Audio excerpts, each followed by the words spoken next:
And we are live. Hello and welcome, SuccessGrid Nation, to this live episode of the SuccessGrid podcast with your host, Hussein Talib. In this episode, I have with me Mike Acker. Mike is an executive communication coach, a keynote speaker, and an author of 10 books, including the best-selling book, Speak with No Fear, and the upcoming book, Speak with Confidence, published by Wiley. Mike is a recognized expert in communication and executive presence. Mike, welcome to the SuccessGrid podcast. How are you? Hey, doing great. Thank you so much. Thanks for having me on your show. Awesome for you to be here. We are glad that you are here. So I want you first to tell the SuccessGrid Nation, what does success mean to you, and what do you think generally people get wrong about success, or you don't agree with in that regard? Yeah, so success is both an action and an event. So as an event, a success is when you accomplish that which you set your mind to, or that which you are trying to achieve.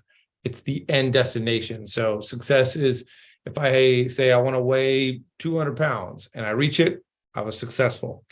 But a lot of times we only talk about the event. When you build that $1 million business, when you write the book, when you get out there as a speaker. But there's another way of success, and that's really as an action. And it's the daily activities that are going to take you. So success isn't the all-encompassing end goal. It's actually what you do along the way. So as an event, it's one thing. Achieving that which you set your mind to is achieving the goal. But as an action, it's what you do daily to get you to your desired destination. Well, that's awesome. Because it's something, it's like a compound effect. It's not just a result, because eventually when we reach our goal, we also as a human want to achieve something more, right? Yeah. Right. Yeah. So how do you think, now you are a communication coach, so how do you think how important communication is for any human in general, and specifically for entrepreneurs and business owners? Communication is not just speaking. So there's speaking. So in my book, Speak with Confidence, I really talk about what it looks like to have that ability to believe in yourself and get your point across and speak. But there's other ways to communicate too. Of course, writing is an easy one, emailing, but there's also nonverbal communication. Yeah. There's a lot of communication that happens. Ultimate communication is passing your ideas, getting your point, getting some kind of content, material, thought, idea, story, whatever it might be, over to another person. And sometimes you communicate, but you don't connect. So you just throw it out there, but there's no connection. So ultimate true communication, whether through speaking or another modality, is getting that idea across to another person and that they can pick it up. Now that's huge for any of us, because if you're married, you want to make sure that you get your ideas across. If you have kids, you want to make sure you get your ideas across. If you're a public speaker, I train public speakers. And so when public speakers go up on stage, they need to not just speak at their audience, they need to speak to their audience and get the point across to their audience. So that's huge. And then if you're an entrepreneur, well, you're not going to be building a business if you can't connect to, if you can't communicate, if you can't get that idea across, your sales pitch across, your hiring pitch across to the other person. So you will fail as an entrepreneur if you can't communicate. And a huge part of that type of communication is public speaking. So much of what I talk about there is extremely relevant for an entrepreneur. So now, to me, I get it that communication is basically, first thing is two-way street.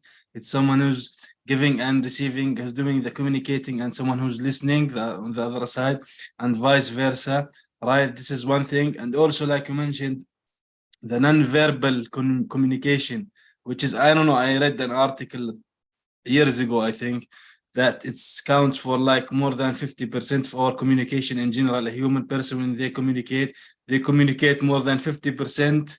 Correct me if I am wrong, about in non-verbal ways. So how do you see these two things? Yeah, absolutely. So nonverbal communication, meaning that you're not using the words, not the word part of it. So if you were just to tune in and you didn't actually speak the language that we're speaking right here in English, and yet you see us and you hear the sound of our voice, the up and the down, the fast and the slow, and then the volume, you would hear that. So you hear the sound, you watch the movement, and you would say, oh, they're having a conversation about this. You would have a basic idea of what we're doing. So that's the nonverbal part of it. And it really ultimately nonverbal, unless you don't pronounce words and you are in a mute community, which is a good case in point of nonverbals. But ultimately, if you're not producing content, producing words, it's going to be empty without the nonverbal. So you need both. And there are researchers that say that 60 to 90% of your communication is your nonverbal. In other words, I was talking with one person and he leans in and he says, all right, I'm excited to be here. I'm glad you guys are here. And I said, well, how do you feel about your audience? He said, I just told you. In other words, his communication in his mind was, I'm excited to be here. I'm glad you're here. But the way that he said it, both the tone and the physical nonverbal showed that it was not really feeling that way, or disproved or contradicted what he was saying. And I talk about that in my book, that there's actually three parts: your verbal, your nonverbal, physical, your nonverbal, tonal, and you want all three. Yeah, that's important. Like me, for example, as I mentioned earlier, before we hit the recording going live, like I started going live with this recordings because I want to improve myself. It's as a host, as a podcast host. So like, for example, you mentioned the tone is very important. So, and the energy. So how do we, like, for example, put ourselves in a place of authenticity and let us have a higher energy to be present at that certain moment? Yeah, you need to separate what is you and what makes you look good. So for example, I am me, and there's a lot of components of what make me me. And I'm not trying to change who I am when I meet someone else, but there are things I can do to make myself look better for that audience. So for example, if I'm going to go to a sports activity, I should probably wear the sports uniform, the sporting clothes. If I'm going fishing, I should probably look like that. If I'm going to some kind of religious setting and it's some kind of clothing that you're supposed to wear there, you should look like that. If you're in a business setting, it looks more professional. So depending on what you do, that's all stuff that you wear. So a lot of the nonverbal skills that you have, and the tone, the volume, those are ways to make you look and sound like you fit in the room. And so if you go into a room, and even if you're a quiet person, but everybody's talking loud, and you decide, well, I'm a quiet person, so I'm going to speak quiet. No. Just because you're a person who's reserved doesn't mean you have to talk quiet. You can be reserved and yet also be loud. And so you need to understand the difference between who you are and what you do. So you might be any kind of job, and that doesn't mean that you're whatever. Who you are doesn't need to always, or what you do doesn't always need to represent exactly who you are or what you naturally are inclined to do. You can change what you're inclined to do so that you can come across the way you want to. Yeah. So like some of us, like you mentioned, a lot of, like, I don't know what the percentage is, but some of us are reserved back. We don't like to confront things. So like you mentioned now recently when you're talking now, like if someone is quiet and holding on and does not want to show their presence allowed. So is that something good, or is that something not good in the form of that person shows confidence or not? Because sometimes we look at people who have a loud voice that they are confident people with a very low voice, they are not confident people. So does that play any role into this? Yeah. So what I love to remind people of is the scene in Hitch. I think it shows up in like 3 or 4 of my books. I've written a ton of books. Speak with No Fear is the first one. Speak with Confidence is the latest one. So 2 bookends right there. And in both of those books, I talk about this story. So in the movie Hitch with Will Smith, he would take guys that are great on the inside, amazing people, very kind people, generous, loving people. The problem is they didn't know how to show up. They didn't know how to dress. They didn't know how to look. They didn't know how to act external. So he would take people that he loved the internal part of them, but then he would change the external so that the beautiful women they were going after would take note of them. And there was one guy who acted great on the outside, but was a jerk on the inside, and he rejected. So we're not talking about faking it and never making it. No, we're talking about what are you made of on the inside, but then showing that on the outside. And so if my favorite scene is when the guy says, I don't know, these shoes aren't me. And Hitch says, you bought these shoes, you look good in these shoes, use a flexible concept. So he doesn't change the guy, he just shows him better.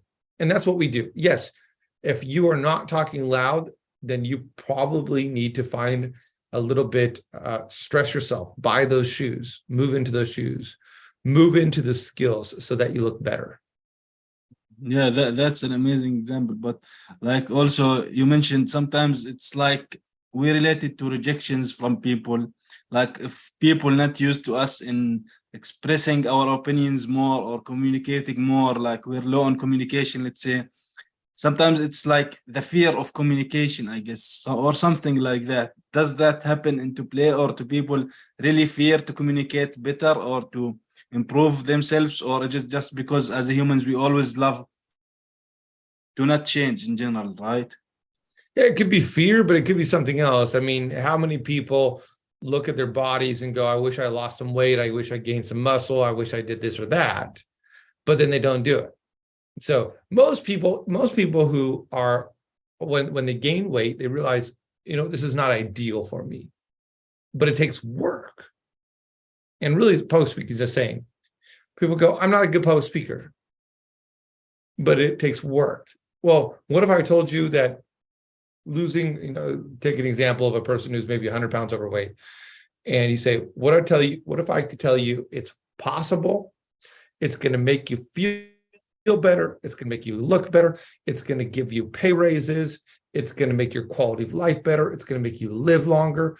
What if I could tell you all that? They still have to decide what they're going to go for. Now, public speaking, it's a universal advantage. So what if I told you that if you invested some money in yourself, bought a book, signed up for a program, I coach people who want to be public speakers and professionals. What if I told you that I could help you make more money? I have so many clients who, after getting more confident in speaking, made more money. What if I could tell you that you would sleep better? I got so many clients, when they start working with me, they're so nervous. What if I could tell you that you'll look better because you're confident, and confidence shines? And so some people go, yeah, I'm in, just like in physical working out. And some people say, nah, I'm not going to do it. And why? Well, there's a ton of different reasons why. So do you work with them with that? So if we are going to walk through with an example of your framework of how do you do that with your clients, how do you start with that, and what, let's say, the steps exactly that will get people from point A to B to have more confidence and be a better speaker or a better engager, I guess? Yeah, absolutely. So the amazing part is all of that is in my book, Speak with Confidence. So if you're here and you don't want to pay for a coach, but you want to get an audiobook, or you want to get a Kindle, or you want to get a paperback, Speak with Confidence is that pathway. So it starts with understanding who you are, because your identity shows up in your speaking. I mean, even going back to the Hitch example, he's not trying to change their identity. Like, who are you? He says, who are you? What are you about? No, let's make you look good. And likewise, when you're speaking, you got to shore up on those internal parts. Like, here I am, this is what I do, this is what I do well. And then from there, you start working on your messaging, how you think. So first of all, it's who I am. Second of all, it's what I say. And then third of all, it's how I say it. So it's identity, it's your message, it's your skills. Those are the three components that will make you from wherever you are to where you want to go. So how can any person in general, like, it's like we are talking about the identity, sometimes it's like we're talking about some kind of purpose. Yeah. Any person. So how we can identify that identity, and how can people, for example, discover that? Yeah, absolutely. So I don't want to sound like a book commercial, but this is like exactly what I talk about in another book of mine, where I talk about an identity workbook. It's just like a small one. And what I walk through people is like, what are your values? What is your dream? What are your goals? What is your mission? What is your vision? What are you about? And then coming up with, oh, this is who I am. And then using the framework for your identity, the three different aspects found in chapter 6 or something of Speak with Confidence. I talk about, you need to know what you appreciate about yourself, what you accept about yourself, and what you want to improve. So then you have this identity. You're like, okay, I've studied myself. I know myself. I figured myself out. I realize what my strengths are, what my weaknesses are. I have studied me, and I've decided what I appreciate about myself, what I accept about myself, and what I need to improve. The problem is a lot of people are trying to improve things they need to accept, and they're accepting things that they need to improve. But you need to really look at your life, take a moment, study who you are, understand who you are, make peace with who you are, like yourself, and then you can stand up. I love what's that sales guy? I don't know, something Tracy. What's his name? And he says that when you like yourself, then you can sell better. And it's so true. When you like yourself, you can sell your ideas better, your relationship better, all these different areas. And that all comes from liking your identity, liking who you are. Yeah, that sometimes blocks. And also liking yourself will lead us to believing in for example, the third step which is the skills and building these skills, because in general, like if we're talking about that example that you put in the movie Hitch, like when some guy looks at himself in the mirror and does not think that he is good looking enough for more beautiful woman than he is, for example, if that's the measure, so right. You will have the ability to have more confidence, boost your self-esteem, and put more time into the skills that you need to improve, right? Right, absolutely. So if you can develop your confidence on the inside, then it will show up on the outside. Likewise, if you work on some outside stuff, it can affect the inside. So just even think about going out and putting on your favorite clothes. It just makes you feel better. And so when you change the outside, you get that new haircut, it makes you feel a little bit more full of swag. Also, when you know what you say. So those three confidence builders are identity, message, and skills. And it's the framework that I developed for people to speak with confidence. So do you think, like, for example, in general, in psychology, they talk about self-actualization.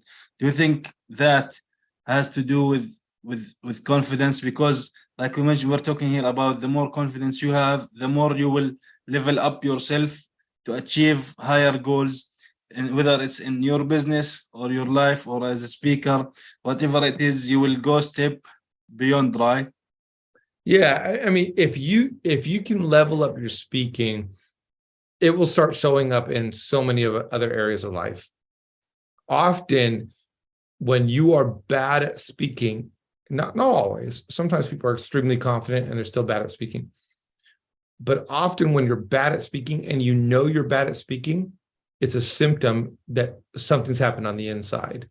So a lot of people who are insecure and nervous about public speaking, there's something going on the inside. And if they could fix the inside, they could change the outside. Yeah. So like we mentioned, sometimes there are some kind of external factors and internal one. Maybe some of the externals that you mentioned, maybe the way we dressed, right? But are there some things that are external, out of our control, that we can improve, or it's not an excuse? Like, for example, some people telling someone you are not good enough, you are not worthy enough, this kind of confidence thing that reflecting from other people into our own brain. So how do you think this affects someone who's trying to improve themselves in communication to be a better communicator? Yeah, so I think for anybody who wants to improve themselves, I would suggest this: dive into who you are, learn how to organize your thoughts more, and then take on 1 to 2, 3 skills. Don't try to do everything all at once. Maybe one here, one here, one here. Ultimately, start with who you are, and then work on how you think. Maybe one thing right there, and then ultimately one skill. And then just keep on one-upping and one-upping. When you do that, it will show up in other areas of your life again and again and again. Yeah.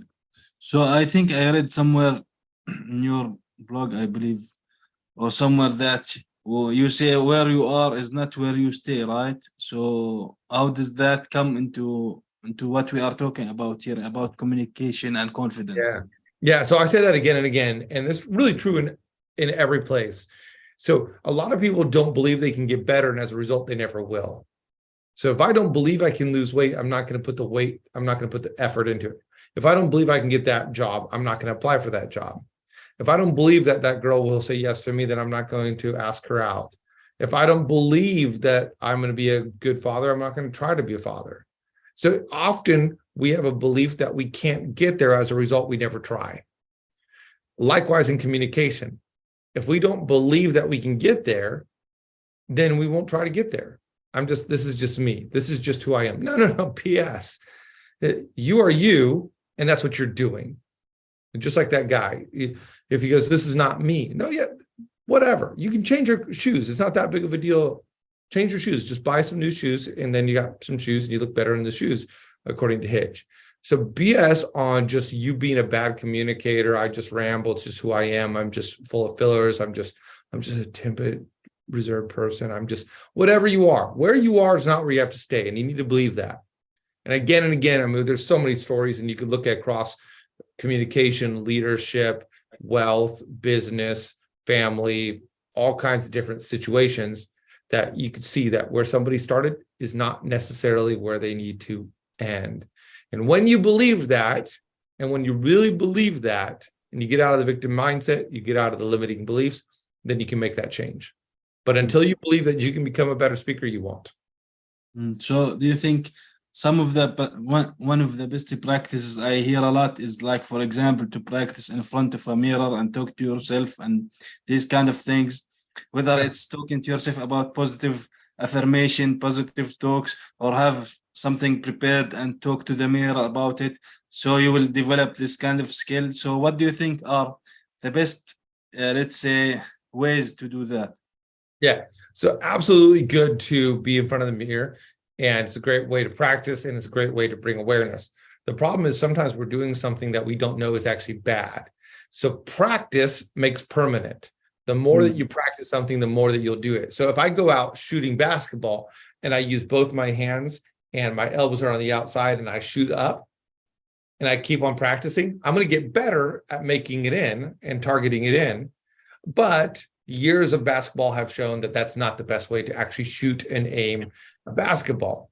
We know that it's actually elbow in, and you got one arm that's really throwing the ball and the other one's guiding the ball, and then you release and then you follow up, and there's a whole part to it, right? So basketball, even though you could throw it with both arms and throw your elbows out and throw it in there, if you keep on practicing that, you will get better, but you'll be limited. So you need someone to come along and say, hey, there's a better way to throw. Instead of throwing it with both hands with the elbows out, throw it with one hand, use the other one as a guide, and then use your legs and all that kind of stuff. And then the person goes, oh. So it's not just practice that makes perfect. Practice makes permanent, but perfect practice makes perfect. And the only way you can do that is get that guidance. And so you need somebody, whether it's a book or whether it's a video or really ultimately somebody who can see you and what you're doing and go, hey, here's what you're doing. Did you know that? Here's what you need to do differently. I guess that's why they have coaches in sports, in every sport. So so Yeah. to direct in a good way and faster. So I know that I have read that you grew up in Mexico, I think, right? Yeah. So Yeah. did that shape you in any way in regards to Absolutely. communication or other that? Absolutely shaped me. One is I had grown into my confidence after overcoming a speech impediment, then moved to Mexico and had to learn how to speak another language and communicate in front of other people. One of the biggest things that I learned was that I changed my identity, or how I saw myself, or tried to change my identity to match the external reception I got from my peers. So as I was in school, I would get up in front of people and everybody would laugh. Now, I was more of a teacher's pet, but I actually became a class clown. And the reason why is because when I spoke and had horrible Spanish, everybody laughed. And so then I leaned into it. Instead of making them feel like, oh, they're laughing at me, oh, they're laughing at what I do, I'll do funny things. So their perception of me, their treatment of me changed. Just like if we call someone a loser all the time, if they believe those words, they lean into that identity. But ultimately, thankfully, I was able to overcome that and get to a spot where I was confident and overcame that partly by talking to myself differently, speaking to myself differently, and overcoming a lot of different challenges to become a confident person. And then I moved again back to the United States and had to start over. But it was a very interesting time on reflecting on my identity. So I would just say this to people: be careful of the words that other people say to you. Match those words with what is real and get a grounded sense of reality. Who am I really? They all say I'm this. They all say I'm geeky or smart or blessed or whatever. Match it with your reality and you choose the labels. Don't just let people label you.